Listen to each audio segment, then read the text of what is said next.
Bonjour à toutes et à tous, c'est Manel Bernoussi. Je suis très heureuse de vous retrouver aujourd'hui pour un nouvel épisode en français de mon podcast Leaders on Purpose. C'est la première interview de l'année, l'occasion pour moi de vous souhaiter le meilleur pour 2023. Je nous souhaite de continuer à cheminer et progresser ensemble dans cette belle aventure qui nous mène vers plus de sens et plus d'impact. Je nous souhaite de cultiver un esprit d'apprentissage continu, encore et toujours, de concilier le développement de nos vies professionnelles avec le développement de notre être. Il y a une citation de Maya Angelou que j'aime beaucoup et qui dit « Les gens oublieront ce que vous avez dit, ils oublieront ce que vous avez fait, mais ils n'oublieront jamais ce que vous leur avez fait ressentir. » Je nous souhaite de nous réaliser, tout simplement, de réaliser notre plein potentiel au service de quelque chose de plus grand que nous. Un dimanche sur deux, donc, j'alterne un épisode en solo et une interview avec une personnalité inspirante pour décrypter avec elle ses clés de succès, ses principes de vie, ses rituels, ce qui permet de nourrir notre propre réflexion et nous maintenir dans une démarche d'apprentissage continu. Mon invitée aujourd'hui, vous la connaissez très certainement. C'était ma première invitée lorsque j'ai lancé ce podcast. D'ailleurs, le choix s'était fait d'une manière complètement atypique. Je vous invite à aller écouter l'histoire que nous avions partagée avec vous dans le tout premier épisode. Dina El-Hello est mon invitée aujourd'hui. Au-delà d'être une experte et une formatrice reconnue par ses pairs, c'est avant tout une belle personne. Le genre de personne dont vous avez besoin pour naviguer les challenges de la vie. Dina conseille les individus et les organisations qui choisissent de mettre l'accent sur le bien-être de leurs équipes en les aidant à se développer et en mettant en place des programmes de sécurité psychologique et de prévention du burn-out. En tant que coach de dirigeants, elle met ses compétences au service de celles et ceux qui cherchent à donner du sens à leur vie et à se réaliser. Dina, bonjour. Bonjour Manel. Je suis très heureuse de te retrouver dans ce nouvel épisode de Leaders on Purpose podcast. Je ne te dis plus bienvenue parce que tu es un petit peu chez toi maintenant. Tu m'accompagnes dans cette belle aventure depuis le tout début. Nous avions enregistré un épisode ensemble en septembre 2021, puis en janvier 2022. Et c'était Lessons Learned from 2021, les leçons apprises, les apprentissages de l'année 2021. Les deux épisodes étaient en anglais et j'avais reçu beaucoup de messages de mon audience francophone qui me disaient « Mais Manel, pour quand un épisode en français ?» Alors nous voilà. Et je suis très heureuse de te retrouver. Qu'est-ce que ça te fait d'être de retour sur Leaders on Purpose podcast? J'ai l'impression, bien entendu, d'être chez moi. Et puis bon, c'est vrai que c'est la première fois que l'on enregistre en vidéo. Et cela, bien entendu, est différent. Mais je suis très, très heureuse surtout de voir comment ce podcast Leaders on Purpose a évolué en moins de 2 ans. Je suis très heureuse pour toi, très fière pour toi, très fière de toi. Et félicitations, Manel. Merci beaucoup Dina et merci de m'accompagner sur ce chemin. Alors dans cet épisode, on va parler de comment bien préparer l'année 2023.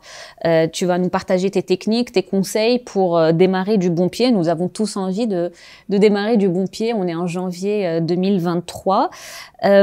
Première question donc, quelles sont tes recommandations pour bien préparer l'année à venir ? Alors, pour préparer une année, on fait d'abord un bilan de l'année passée parce qu'il est important, déjà pour savoir où on veut aller, savoir d'où on part. Et donc, pour savoir d'où on démarre, il est important de faire le bilan. Et comment faire ce bilan, bien sûr, il y a plusieurs approches. Et moi, c'est quelque chose que je fais depuis des années. Et je l'avais même créé pour mes étudiants et mes clients. J'ai une liste de questions que j'invite les gens, auxquelles les gens doivent répondre pour justement leur permettre de faire ce bilan et aussi d'émettre les intentions des choses qu'ils veulent accomplir pour l'année qui vient. Alors justement, on va y venir et je pense que tu vas nous partager quelques-unes de ces questions pour nous aider à mûrir cette réflexion et à aller dans c'est un exercice d'introspection finalement. D'ailleurs, je l'appelle l'introspection. Ah ben, voilà. Le titre, c'est introspection. Donc on va y venir. Alors moi, la question qui me vient à l'esprit, c'est que en fait, souvent quand on fait le bilan, on est soit dans le faire, soit dans le avoir. quand on s'évalue, on va regarder ce qu'on a fait. Est-ce que j'ai fait le chiffre d'affaires que j'avais en tête? Est-ce que j'ai réalisé mes chiffres? Est-ce que j'ai pu obtenir X% de nouveaux clients? Ou alors, donc tout ça c'est le faire. Ou alors on est dans le avoir. Est-ce que j'ai eu une augmentation? Est-ce que j'ai eu une promotion? Et tout ça, en fait, c'est limite accessoire parce que finalement, il y a une citation que j'aime beaucoup qui dit que pour faire, il faut être et pour avoir, il faut faire. Et donc, comment peux-tu nous conseiller de tenir compte de toutes ces dimensions-là lorsqu'on fait le bilan? Parce que finalement, de ma perspective, si je devais un peu te donner moi mon point de vue sur la chose, c'est pas ce que j'ai ou ce que j'ai fait qui me détermine, mais c'est ce que je suis devenue. Qu'est-ce qui a forgé mon caractère? Est-ce que j'ai pu devenir une meilleure personne? Donc, quelle est un peu, toi, ta perspective sur le sujet? Et qu'est-ce que tu peux nous conseiller pour sortir de cette dichotomie du être et avoir? Alors, sortir de cette dichotomie, c'est impossible. Parce que nous sommes en même temps des êtres humains, donc nous sommes dans l'être, tout simplement. Mais nous vivons une expérience physique, terrestre. Et dans cette expérience, il y a nos sens et il y a aussi ce qu'on doit accomplir. Et donc, à ce moment-là, on est dans le faire et l'avoir. Okay? Donc, cette dichotomie, c'est l'histoire de notre vie, tout simplement.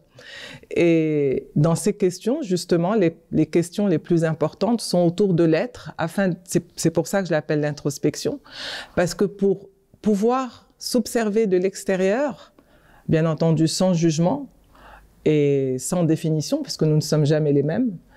Et donc, c'est dans ce chemin, c'est dans ce cheminement que l'on fait à travers ces questions pour ce bilan, que nous voyons ce que nous sommes devenus. Il faut comprendre aussi que nous sommes le microcosme du macrocosme. Okay. Tout l'univers est en nous et l'univers est en constante expansion. Et donc, nous sommes en constante évolution. Ni toi ni moi sommes les mêmes que nous étions il y a 1 an, 5 mois, 3 heures et même ce matin. Parce que nos cellules changent, tout se transforme en nous. Et on le voit bien, on ne ressemble pas à ce qu'on était avant, ne serait-ce que physiologiquement. Donc, cette évolution permanente, cette expansion que nous vivons en étant dans notre dimension qui, illusoirement, on a l'impression qu'on est statique. Or, on est tout le temps en mouvement, même notre Terre est tout le temps en mouvement. Elle est aussi en nous. Donc, dans cette perspective, il est important de voir comment nous évoluons. Comme tu l'as si bien dit, Manel, qu'est-ce que nous devenons? Et il y a des questions spécifiques, justement, pour s'observer, pour identifier ces parties de nous qui ont faire face à des défis, à des obstacles, à des challenges, à des choses difficiles. Et c'est justement à travers ces épreuves de la vie que nous vivons tous, que nous nous dépassons et que nous continuons à évoluer, à être en expansion, à grandir, voilà, en quelque sorte. Et donc pour moi, c'est très très important de aussi savoir dans quel chemin je veux grandir l'année qui vient. Faire une feuille de route, qu'est-ce que je veux développer en moi comme qualité? Quelle est la personne que je veux devenir? Parce que je peux dire, je veux réaliser ça, d'accord, je veux le réaliser, mais pour le réaliser, il faut que je devienne une certaine personne. C'est ça. Voilà, donc ça va ensemble et c'est très important justement de faire ce bilan. Un point important que je vais juste relever, c'est que nous évoluons en communauté. Et un indicateur très intéressant dans ce bilan et même dans ce que nous voulons faire dans l'année qui vient, c'est de voir comment évoluent nos relations autour de nous. Parce que nos relations sont le reflet de notre devenir, de ce que nous sommes. Donc il y a certaines relations qui vont évoluer, qui vont grandir, qui vont se nourrir. Donc elles sont ce dont nous avons besoin en ce moment dans notre chemin, d'où l'importance d'avoir une feuille de route. Et puis il y a certaines qui vont disparaître ou qui vont s'amoindrir. Et puis, il y en a certaines qui vont nous créer beaucoup de challenges, de problèmes. Et c'est celles-là que nous devons nourrir parce que ce sont celles-là qui vont nous permettre justement de continuer à être en expansion et d'évoluer et de grandir vers ce que l'on veut devenir. Très bien. Alors Dina, justement, souvent quand on fait le bilan, on est soit dans le faire, soit dans le avoir. Quand on s'évalue, on va regarder ce qu'on a fait. Est-ce que j'ai réalisé le chiffre d'affaires que j'avais en tête? Est-ce que j'ai ramené X% de nouveaux clients? Est-ce que j'ai voyagé là où je voulais? Donc ça, tout ça, c'est du faire. Ou alors, on se focalise sur le avoir. Est-ce que j'ai eu une augmentation de salaire? Est-ce que j'ai eu une promotion? Mais quand on y pense, le faire et le avoir, c'est pas vraiment ce qui nous définit. Ce sont des choses qui peuvent partir et changer à n'importe quel moment. C'est le être qui est réellement important. C'est mon caractère qui me détermine. Et la vraie question, c'est quel genre de personne est-ce que je suis devenue plutôt que qu'est-ce que j'ai obtenu ou qu'est-ce que j'ai fait. Et souvent, en fait, on fait un peu l'impasse sur cette dimension qui est très importante. C'est quelque chose qu'on néglige parce qu'on aime les accomplissements, on aime les réalisations, donc on ne consacre pas suffisamment de temps à ce qu'on est devenu. Donc, ma question, c'est comment faire le bilan en tenant compte de toutes ces dimensions? Quelles sont les différentes dimensions dont tu tiens compte lorsque tu fais ton bilan annuel? Alors, j'ai deux approches. Il y a bien entendu, comme on en a parlé tout à l'heure, l'introspection, le mot introspection, parce que j'ai des questions, j'ai 12 questions d'introspection qui permettent de faire un bilan dans le devenir, dans l'être, parce que nous ne sommes pas les mêmes à chaque fois. La personne que j'étais l'année dernière, ce n'est pas du tout celle que je suis aujourd'hui, même celle que j'étais ce matin d'ailleurs. Et on le voit bien physiologiquement, on ressemble à rien de ce qu'on était avant. Et donc, il y a cette dimension du devenir qui est très, très importante. Et pour cela, c'est vraiment une introspection. Et bien entendu, il y a les intentions. J'insiste sur le terme intention. Et d'ailleurs, nous l'avons bien compris cette année. Parce que ce sont nos intentions qui nous guident. Il faut bien entendu qu'elles soient en harmonie avec nos valeurs. Et c'est pour ça que c'est important d'avoir cette feuille de route. Et aussi, pour aller quelque part, il faut savoir d'où on part. D'où l'importance de ce bilan. Donc, je vais faire mes intentions. Pour mon année 2023, j'ai besoin de faire ce bilan. J'ai besoin de savoir où je suis arrivée. Et j'ai besoin de savoir ce que je suis devenue. Donc, il y a cette dimension d'introspection. Et la deuxième approche que j'utilise, c'est ce que j'appelle les 8 dimensions de ma vie. Et dans les 8 dimensions de ma vie, il y a donc 8 aspects sur lesquels je fais aussi un bilan, mais aussi j'ai mis mes intentions. Alors, pour les partager avec vous, avec toi, Manel, la première, c'est ma vie personnelle. Dans ma vie personnelle, je vais mettre mon développement personnel, ma routine quotidienne, ce qui me permet de m'ancrer, les livres que j'ai envie de lire, ce qui me nourrit, moi, personnellement, toute seule, sans m'appuyer sur quoi que ce soit d'externe ou qui que ce soit d'externe. Ensuite, la deuxième dimension, qui est très importante, bien entendu, il s'agit de notre santé. C'est ce que j'appelle notre corps physique et notre santé mentale aussi.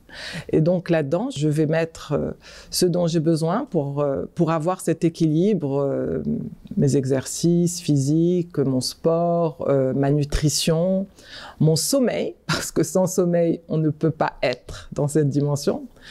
Et enfin, comment je prends soin de moi. La troisième dimension, c'est ma famille et ma vie sociale. C'est ce qui me nourrit émotionnellement. Donc, je me suis d'abord nourrie moi, ensuite mon corps physique et mon bien-être. Et là, je vais vers ce qui va me nourrir émotionnellement. Donc, mes relations familiales, sociales, le temps de qualité que je vais passer avec les gens que j'aime. et que je vais leur donner, que je vais aussi recevoir. Ensuite, le quatrième, c'est ce qui va me nourrir intellectuellement. Et dans ce cas-là, c'est notre vie professionnelle, c'est notre carrière. Et donc là-dedans, je vais mettre ma stratégie de carrière, peut-être les formations que j'ai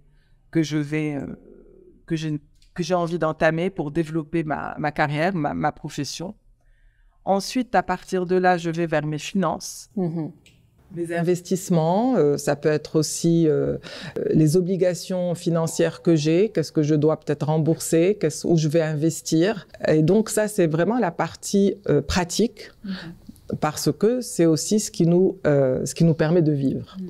Et enfin, pas enfin, mais la prochaine, ça sera ce que j'appelle mes aventures. Comment je me récompense, comment je me célèbre. Et là, je vais mettre les choses qui vont me faire plaisir, peut-être faire un trek, peut-être des voyages, peut-être une retraite. Maintenant, il y a certaines choses qui peuvent faire partie de deux catégories. Par exemple, dans la retraite, moi, c'est comment je vais me célébrer, mais c'est aussi quelque chose qui va en même temps nourrir ma vie personnelle et qui va aussi nourrir l'aspect santé et bien-être de ma vie. Donc ça, c'est ce que j'appelle aventure. Et le septième, c'est ce que j'appelle mon empreinte. Mon empreinte, c'est-à-dire qu'est-ce que je donne sans rien attendre en retour. C'est mon service, à ce que j'appelle mon service à l'humanité, même si l'humanité ma communauté directe, peut-être ça peut être des gens que je vais aider, mais ce n'est pas seulement, attention, ce n'est pas seulement financier. C'est très important que ce soit de ton énergie, et donc aujourd'hui, l'énergie la plus précieuse, le capital le plus précieux que nous avons tous, c'est notre temps. C'est clair. Voilà. Et enfin, le dernier, et pas des moindres, pour moi, il est très, très important. Alors, je suis désolée parce que moi, comme tu le sais, je travaille beaucoup en anglais, et c'est ce que j'appelle en anglais « my circle of genius », mon cercle de génie.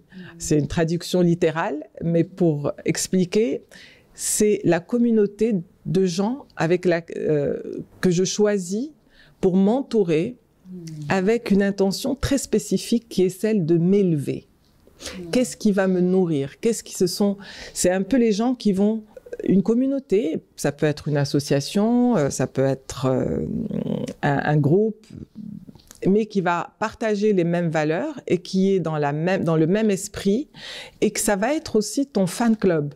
Ce sont des gens qui veulent que tu sois le meilleur de toi-même, qui vont te nourrir, qui vont te porter, qui vont être enthousiastes pour tes réalisations, pour ce que tu deviens. Et donc ça, c'est ce que j'appelle ma circle of genius. Et c'est une transition parfaite justement à la question qui suit, parce que je pense que effectivement, dans l'exercice de ce bilan, ça vaut le coup de considérer les gens qu'on côtoie le plus souvent. Il y a une citation qui est très marquante et qui est tellement vraie, qui dit que nous sommes la moyenne des 5 personnes que nous côtoyons le plus. Et donc, de prendre un temps, vraiment explorer et se rendre compte consciemment de qui sont les gens que je vois le plus souvent et qui sont ceux que je ne vois peut-être pas assez, mais que j'ai envie de voir plus souvent. Je sais, pour notre relation elle s'est développée au fil du temps, d'une relation de mentoring à une relation d'amitié, mais je sais même si nos agendas sont très chargés, sciemment et consciemment, on trouve le temps pour se voir, parce qu'on valorise l'importance de cette relation. Et du coup, j'aimerais bien que tu nous aides à décrypter, à expliquer quelle est la valeur d'avoir un mentor, un compagnon de vie dans ce chemin de vie que nous menons. Comment peux-tu l'expliquer avec tes mots? Tu as commencé à le dire un petit peu, c'est des gens qui te portent, qui sont là pour te soutenir, pour te pousser. Quelle est vraiment la valeur et l'importance de chercher ou trouver un mentor dans la vie? C'est très important. Aujourd'hui, d'ailleurs, je pense que tu le sais, même dans toutes les entreprises qui réussissent le mieux, il y a ce principe de mentoring. C'est pas pareil que le coaching, attention. Oui. Hein? Justement, expliquons la différence. Voilà. Alors le coaching, ça va être un accompagnement pour réaliser des objectifs spécifiques, même si ces objectifs sont dans le devenir. Le mentoring, c'est différent parce que c'est porter cette personne à ce qu'elle se réalise comme elle choisit de l'être. Et parfois, elle va passer par des moments, on va dire des moments creux, des vagues. Et durant ces moments, il faut aussi être cette personne qui va la porter, qui va lui faire voir ce que parfois elle-même ne peut pas voir en elle. Et donc, qui va l'aider non seulement à réaliser et à libérer son potentiel, mais à le célébrer aussi avec elle. Et donc, il y a vraiment, c'est très important. Alors, on peut, comme j'ai dit tout à l'heure, que certaines relations, que certains aspects de notre vie fassent partie de plusieurs catégories, des 8 catégories que j'ai décrites. Mais pour revenir au cercle de génie, à cette communauté, aujourd'hui, sans cette communauté, moi, je sais que je ne serais pas arrivée là où je suis. J'ai eu de la chance d'avoir trouvé cette communauté là où j'ai vécu, parce que, bon, comme tu le sais, j'ai vécu dans énormément de pays différents, dans énormément de villes différentes. Et ça a toujours été mon intention première. Chaque fois que j'arrive dans une ville, mon intention première, parfois ça peut être en septembre, parfois c'est en janvier, c'est de trouver ce cercle de génie, ma communauté qui va me porter et avec laquelle je vais partager nous sommes dans le même chemin de développement, nous sommes dans le même chemin d'amélioration de soi, de dépassement de soi, de sortir de sa zone de confort. Et ça se fait beaucoup mieux en groupe que seul. Comme on dit, on peut aller très vite seul, mais on va beaucoup plus loin ensemble. Absolument. Certaines personnes peuvent te dire, mais Comment est-ce que je vais trouver ce mentor? Comment est-ce que je vais trouver cette communauté qui va pouvoir me porter? Par où commencer? La première des choses, c'est d'émettre l'intention. Oui. On a bien dit tout à l'heure, il faut savoir d'où je vais. Donc, je vais dire aujourd'hui, je n'ai pas cette communauté. J'ai besoin d'avoir cette communauté. Je suis inspirée pour avoir cette communauté qui va me porter, qui va partager ce chemin ou une partie de mon chemin de vie. Et ben, comme on dit, il y a l'adage bouddhiste qui dit, je vais le dire en anglais, tu vas me permettre, when the student is ready, the teacher shows up. C'est-à-dire quand l'étudiant est prêt, le maître apparaît. Absolument. Et ça, j'ai toujours vécu ça. Vraiment, ça a été une de mes bénédictions de vie. Et c'est très important. Donc, poser l'intention. Poser l'intention, dire, c'est important d'attester pour réaliser quoi que ce soit, pour réaliser nos intentions. Il y a 2 choses très importantes. Le dire à voix haute à soi. Je ne dis pas le dire à qui que ce soit. Et la deuxième chose très importante, c'est l'écrire. Oui. Parce qu'avant toute réalisation, avant toute manifestation physique, il y a quelque chose qui doit passer de la pensée à la dimension physique. Ces idées, ces merveilleuses mugs de Leaders on Purpose, c'était une idée. Oui. C'était juste une idée qui était complètement intangible. Oui. Mais elle a été dessinée et puis elle a été créée. Et c'est la même chose pour tout. Absolument. Commencer par l'intention, articuler, se dire les choses, les écrire, et ce process leur donne vie, les fait passer au monde réel. Voilà, les fait passer d'une idée qui n'est pas abstraite à quelque chose de réel, à quelque chose de vrai. Il ne faut pas oublier que tout ce que nous sommes, ce pull, ça, tout n'était qu'une idée. Et c'est devenu tangible dans cette dimension physique en passant par le process de création. Donc nous avons ce pouvoir, c'est une qualité divine que nous partageons avec notre source qui nous a créés. C'est le pouvoir de création. Et la deuxième chose aussi qui est très importante, que j'ai envie sur laquelle j'ai envie de m'appuyer, c'est qu'il faut être très clair. La notion de clarté est primordiale.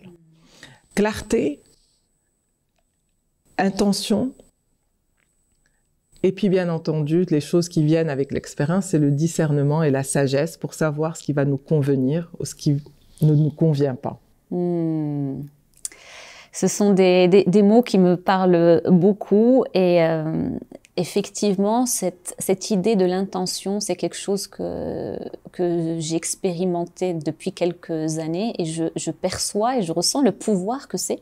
j'ai arrêté de faire des résolutions, comme tu le sais. D'ailleurs, je pense que ce serait intéressant d'expliquer pourquoi les résolutions. Il y a des études qui prouvent et qui ont démontré que 85% des résolutions que nous prenons échouent avant le mois de février. Donc, j'ai commencé à poser une intention pour l'année. L'intention de l'année passée, par exemple, c'était d'expérimenter ma mission de vie. Donc, est venue cette belle aventure de Leaders on Purpose notamment. Mon intention pour l'année qui a démarré, c'est, je l'avais partagé dans le précédent épisode qui est en anglais, New Beginnings. C'est un nouvel élan, justement. Donc j'ai envie de te poser la question, Dina, d'abord, pourquoi les résolutions ne fonctionnent pas, si tu peux nous aider à expliquer ça. Et ensuite, quelle est ton intention, toi, pour l'année à venir? Alors, je vais d'abord répondre à la première partie de la question. Les résolutions ne fonctionnent pas parce que leur point de départ n'est pas intentionnel et il n'est pas nécessairement aligné à ce qui va être de mieux pour nous.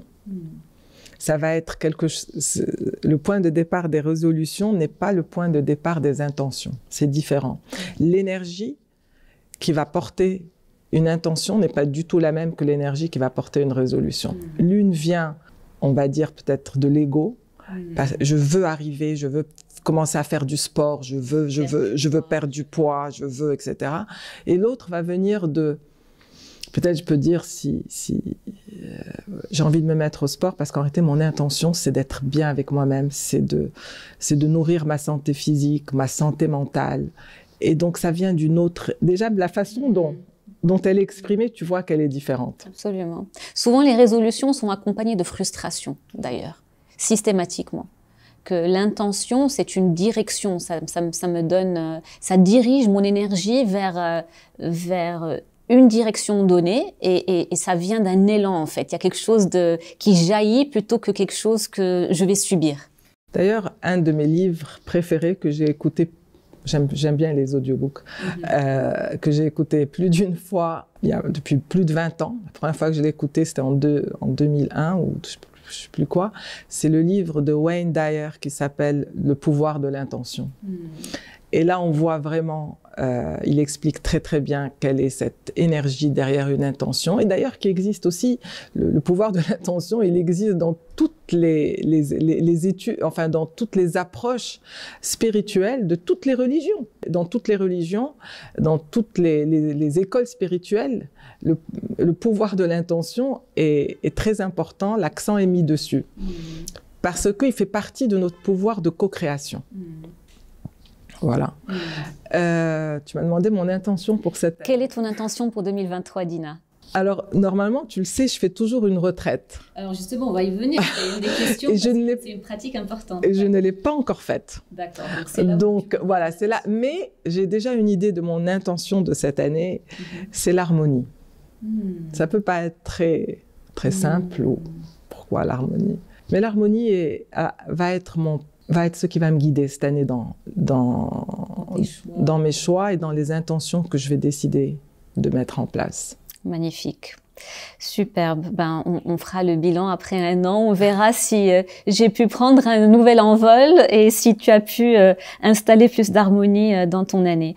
Alors, on a un autre volet dont on parle souvent, Dina, et qui est extrêmement puissant, c'est le pouvoir de la gratitude. C'est une pratique qui est intégrée à certaines cultures, même la nôtre. On parle beaucoup de gratitude.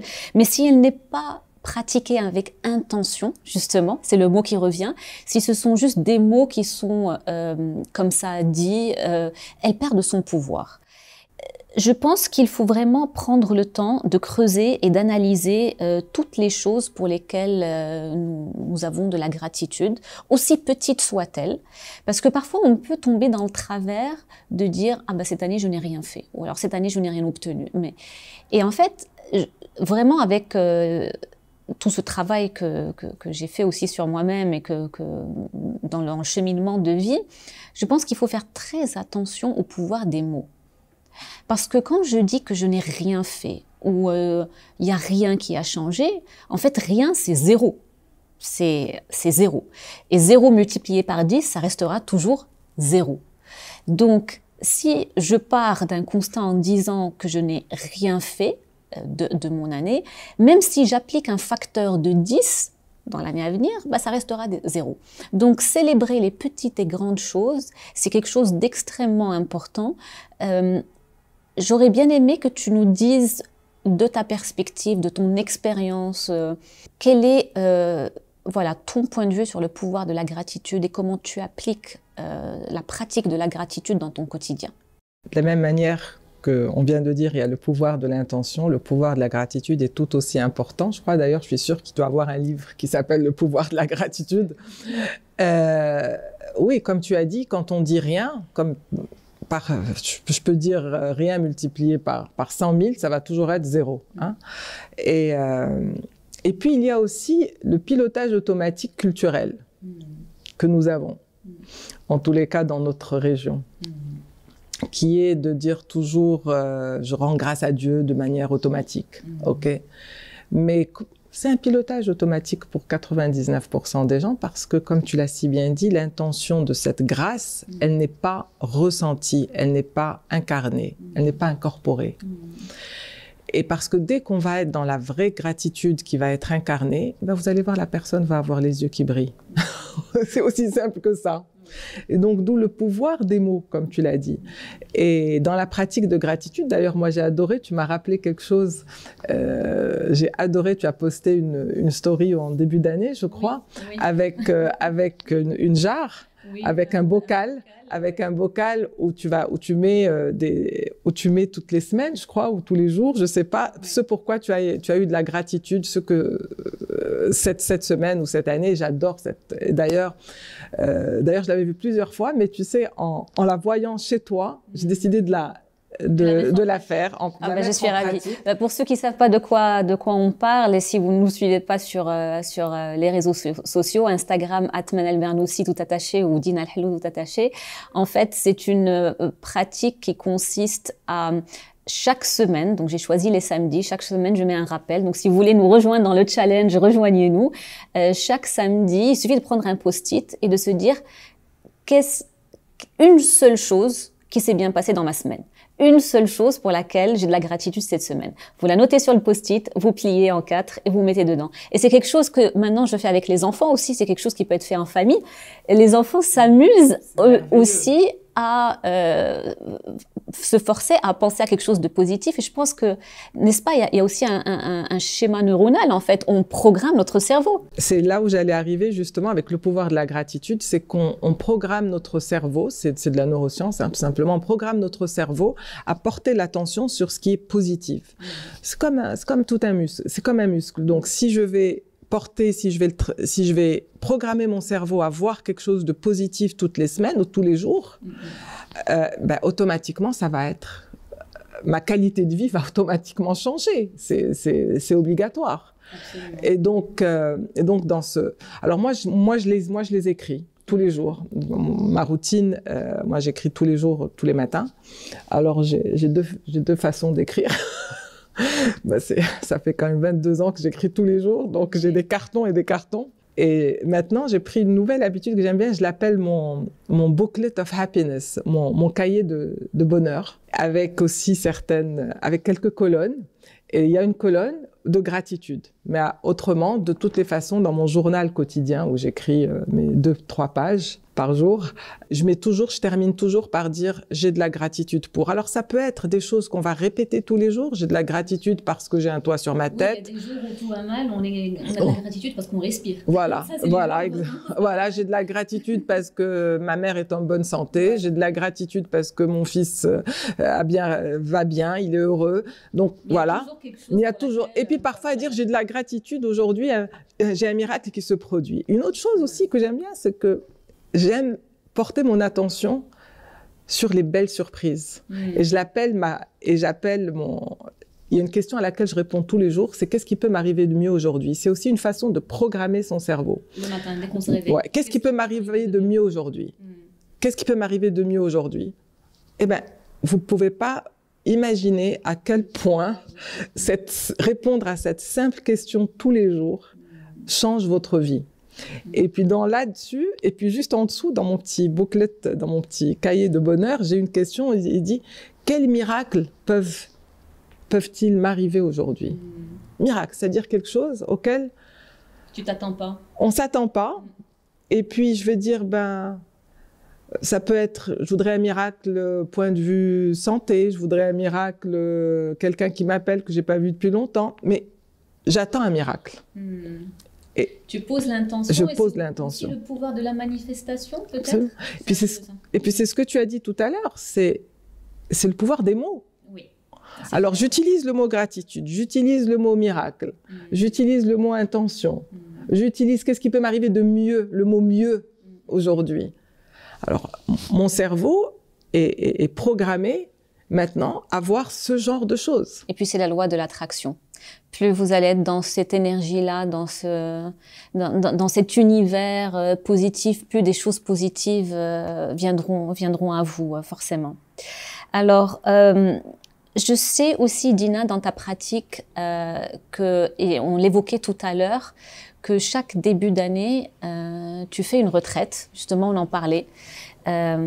C'est quelque chose qui est extrêmement important pour toi, pour ton équilibre. Et finalement, quand on regarde même dans l'histoire des prophètes, tous les prophètes faisaient des retraites. Ils se retiraient soit dans le désert, soit dans une grotte. Alors ça, c'est pour les gens qui ont besoin de références spirituelles, mais aussi pour les autres.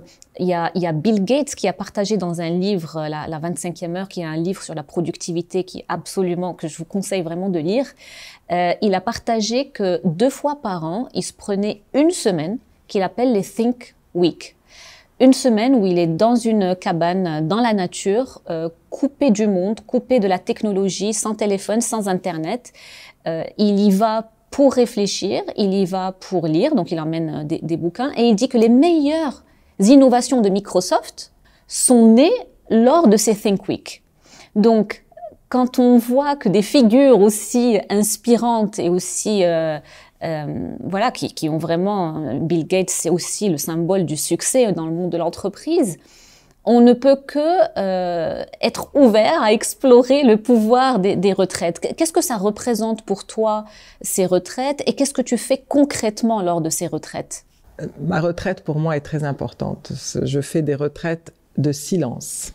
Tu vois, c'est un peu comme tu as décrit par rapport aux grandes figures spirituelles et religieuses, et aussi par rapport aux figures du business comme Bill Gates ou Deepak Chopra. Deepak Chopra, il fait 4 semaines de retraite en silence par an.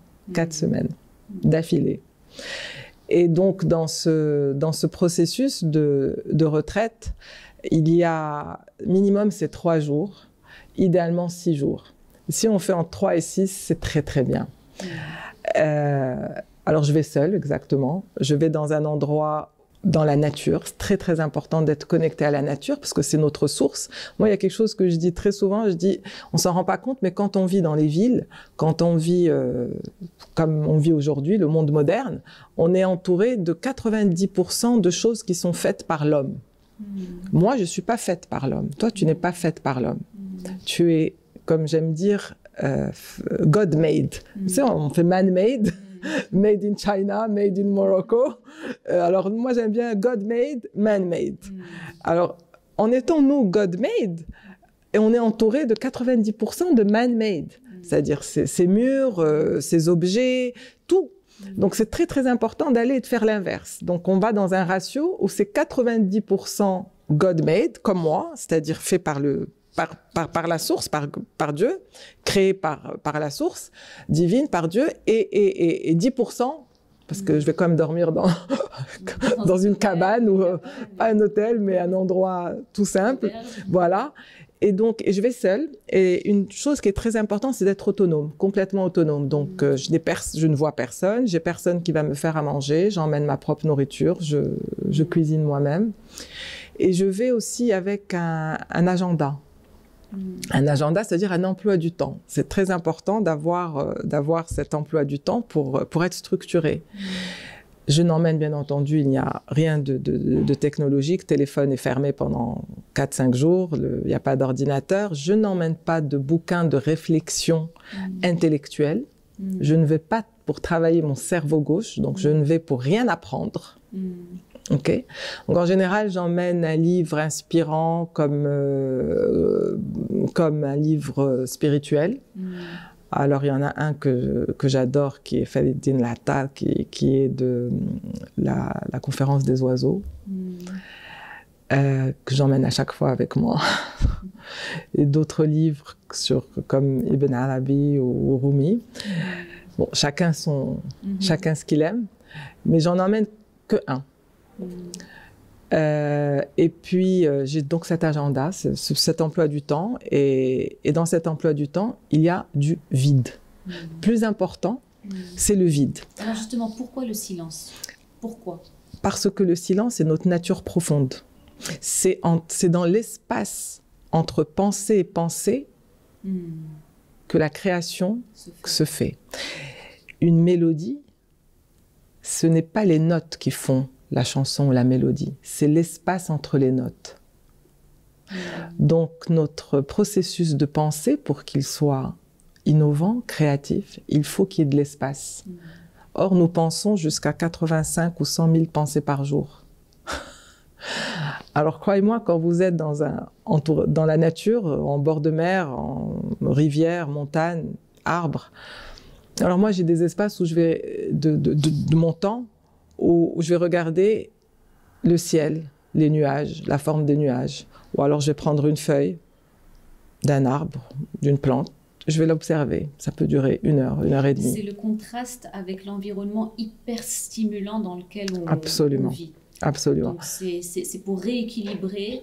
C'est pour rééquilibrer notre essence même de ce que nous sommes. C'est pour revenir à notre essence.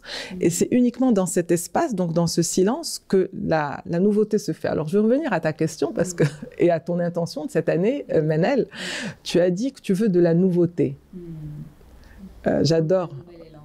Et de la nouveauté. Alors, je t'invite à faire une retraite de silence. Parce que tu trouveras cette nouveauté en prenant 3 jours de silence. Ça, c'est quelque chose qu'on peut faire ensemble, parce que je n'ai pas encore fait la mienne. Ah ben voilà, le rendez-vous est pris. Le rendez-vous est pris. Voilà. Et la deuxième chose, c'est que être en silence, ne pas parler, ça crée énormément d'espace dans le mental et donc les pensées affluent. Alors là, le premier jour, c'est comme on est en train de faire le grand ménage. Oui. Et donc, il y a beaucoup de bruit. Il y a beaucoup de bruit. Donc, c'est pour ça qu'il faut 3 jours. Parce que le premier jour, il y a beaucoup de bruit. On est en silence, mais ça n'arrête pas. Si on pensait 80 000 pensées, la première journée en silence, on en pense 200 000. Parce que ça n'arrête pas. Le deuxième jour, on balaie. On fait sortir.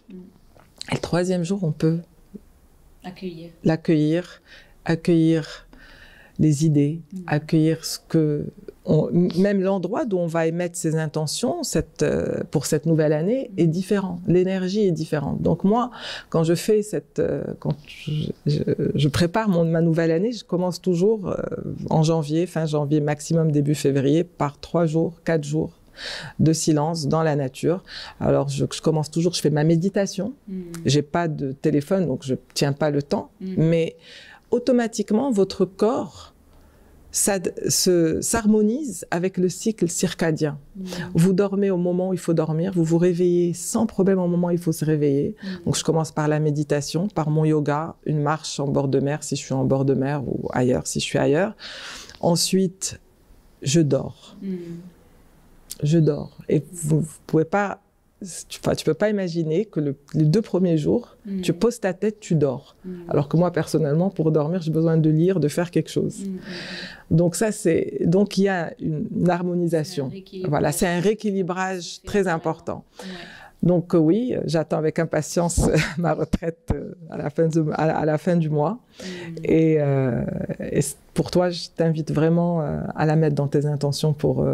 rapidement. Absolument. En fait, j'avais déjà commencé il y a quelques années des pratiques, on va dire, d'immersion. Ce sont des retraites, mais d'un autre style. Mais je n'ai jamais encore fait une retraite de silence. Mais j'ai fait, par exemple, la retraite de Deepak Chopra ou la retraite de Tony Robbins. Là aussi, j'y trouve beaucoup d'intérêt parce que quand on s'extirpe et on s'extrait de notre environnement quotidien et on se met consciemment et avec intention dans une immersion totale pour travailler sur soi-même, pour recalibrer un petit peu ses objectifs, pour être dans un environnement qui est fait pour vous pousser vers l'avant, déjà ça a un bénéfice exceptionnel, je trouve. Et j'ai vraiment senti senti la différence dans cette année passée, l'année 2022, pour laquelle j'ai beaucoup de gratitude, justement, parce que j'ai pu en faire deux. J'ai fait la retraite de Deepak Chopra, c'était à Hawaï, et de Tony Robbins à Miami. Mais là, ce dont tu parles, c'est quelque chose de complètement différent. C'est vraiment une retraite avec soi-même. C'est s'isoler du reste du monde et je vois le bénéfice. Personnellement, je suis quelqu'un qui a absolument besoin de ces moments de silence. Autant je peux paraître extravertie ou je peux être sociale dans certaines situations, mais j'ai absolument besoin de mes moments de calme et de silence où je me retrouve avec moi-même. Donc ça me parle beaucoup. Alors, c'est important que tu parles de ça parce que c'est pas tout le monde qui peut le faire seul. Parce que c'est très difficile pour les gens qui n'ont pas l'habitude de se retrouver seuls avec leurs pensées, avec eux-mêmes. Et donc, c'est vrai que c'est mieux de le faire dans un cadre. Moi, ma première, je l'ai faite en 2004. On était une vingtaine. On était dans la montagne en Jordanie. Et on avait des maîtres spirituels qui nous accompagnaient. Oui, parce qu'il y a des retraites accompagnées. Oui, mais en général, la retraite de silence doit être accompagnée à moins d'avoir de l'expérience. D'accord. Voilà. Donc, je te dirais pas, va la faire toute seule parce que c'est très difficile. C'est extrêmement difficile. On se retrouve face à certaines choses en nous qui sont extrêmement difficiles à accepter ou à intégrer ou à voir. Ou on peut être simplement aussi désœuvré, ne pas savoir. Voilà. Et donc, c'est d'où l'importance. Moi, j'ai un emploi du temps. Je fais 2 fois par jour ma méditation, 3 fois par jour, je médite. Donc, je médite jusqu'à peut-être 2 heures par jour. Je fais mon journal, peut-être jusqu'à 2 heures par jour. Je fais mon yoga 2 heures par jour. Ben voilà, 2 heures, on est 6 heures. Hein. La journée est vite passée. Je mange en conscience. Je fais très attention quand je mange. Donc ça, il faut avoir de l'expérience pour faire ce genre de retraite. Je te le dis à toi parce que toi, je sais que tu peux la faire. Bien sûr, on peut la faire ensemble. Mais c'est très difficile aussi d'être déconnecté parce qu'il y a des addictions. On ne se rend pas compte que être connecté aujourd'hui est une même sans parler de la technologie, des réseaux sociaux, quoi que ce soit, uniquement addict mais si jamais je suis pas disponible, qu'est-ce que ma mère va penser? Et si jamais ma fille a besoin de moi? Non. Donc, ça se fait dans un cadre. On donne bien entendu toujours un numéro d'urgence, qui n'est pas le nôtre, parce que notre téléphone est fermé, à une personne à qui on prévient qui sait où on est, qu'est-ce qu'on fait. Il faut préparer le cadre. C'est très important. Et si on n'a pas l'habitude de le faire, bien entendu, accompagner. Oui, et il y a un certain nombre d'associations qui le font, qui sont très bien, et on pourra vous mettre des liens dans les notes de l'épisode. Alors Dina, nous arrivons au terme de l'épisode. Comme d'habitude, je ne sens absolument pas le temps passer avec toi. Avant de clôturer, peut-être une dernière question. Quelle est un peu ton actualité du moment pour les personnes qui souhaitent prendre contact avec toi ou être accompagnées par toi? Quelle est un peu ton actualité? Alors, tu as vu quand même que je suis devenue un peu plus active sur les réseaux sociaux. Oui, j'en suis très fière. Parce que pour moi, c'est sortir de ma zone de confort. J'aime la nouveauté, j'aime me réinventer, c'est ma nature. Je fais toujours du mentoring, du coaching, et bien entendu, j'ai encore mes clients en psychothérapie. Et de l'entreprise, bien entendu, pour tout ce qui est santé mentale, psychologique et burn-out. Cette année, ma nouveauté, c'est des masterminds. Donc, je viens de lancer ma première mastermind autour de ce qui donne du sens à notre vie. Et ça démarre mardi. Et donc, il y a un lien d'inscription ils peuvent aller sur ma bio. Très bien. Il y a, sur la bio d'Instagram, dina.lahlou sur Instagram ou sur LinkedIn, Dina Lalou. Il y a un formulaire à remplir pour savoir si ça convient, parce que c'est pas tout le monde qui est prêt. Voilà. C'est un parcours de 6 semaines où ce groupe, on se voit sur Zoom 1 heure par semaine, mais chacun travaille fait la même chose individuellement durant la semaine. Voilà. Parfait. Écoutez, on va vous mettre tout ça dans les notes de l'épisode. Il ne me reste plus qu'à vous remercier tous et toutes de nous avoir écoutés. Dina, merci encore pour ton sens du partage. Merci pour ta générosité, pour ta lumière. Merci de prôner toutes les valeurs et de les incarner, toutes les valeurs que tu prônes, parce qu'on en a vraiment besoin. C'est toujours un plaisir. Je te dis à bientôt. Merci beaucoup et merci de ce privilège de me permettre d'être on purpose, parce que pour moi, ce que tu fais, c'est devenu presque une partie de moi. Et je suis vraiment très, très, très heureuse du chemin que Leaders on Purpose prend, de ce que c'est dans notre communauté, pas seulement au Maroc, mais à l'international. Bravo Manel, vraiment. Oui, il faut savoir que Leaders on Purpose est un des top podcasts dans le monde arabe. Merci beaucoup. Voilà. Tout ça, c'est grâce à ton accompagnement, grâce à vous tous qui nous suivez aujourd'hui. Je ne prends vraiment pas à la légère le temps que vous passez avec moi tous les 15 jours. J'alterne des épisodes solo avec des interviews. Merci infiniment de partager votre ressource la plus précieuse qui est votre temps. Je vous souhaite une très bonne journée et à bientôt.